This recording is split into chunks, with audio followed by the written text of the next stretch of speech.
what we're going to be doing today is sign probably the strongest curriculum transparency legislation in the country.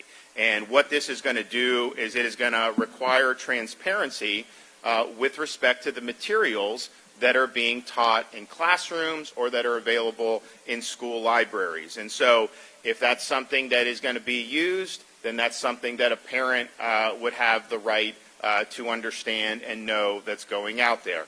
It also provides an ability for parents to review this and lodge objections if they find the material to either deviate from state standards or to just be inappropriate. And unfortunately, we've seen some books in some of these libraries. I mean, you're talking about kids in middle school. Some of the stuff that has ended up there, incredibly disturbing stuff. And again, as an adult, you're free to consume what you want. So this is, sometimes people say, if you don't have every single book under the sun in the school library that you want to not have banned books. That's not true.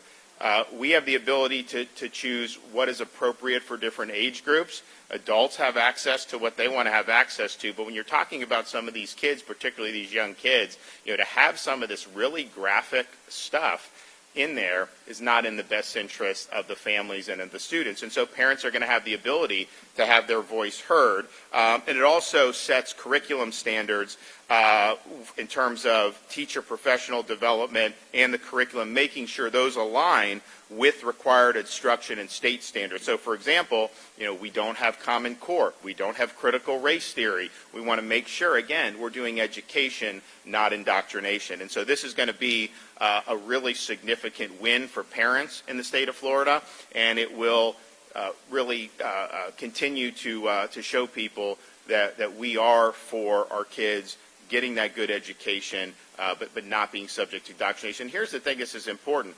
You have some groups that want to take away classic books like To Kill a Mockingbird, but they want things like Gender Queer, a Memoir, which is a cartoon-style book with graphic images of children performing sexual acts. That is wrong. That has no place in the schools. They want to eliminate Of Mice and Men, but Lawn Boy, a book containing explicit passages of pedophilia, is somehow accepted as being okay. And so parents understand when they see this. They understand how to blow the whistle on this. And I think we just need to make sure that they're equipped to be able to do what needs to be done to defend the education of their kids. So we're excited about this legislation. Sunlight is the best disinfectant when you're talking about it.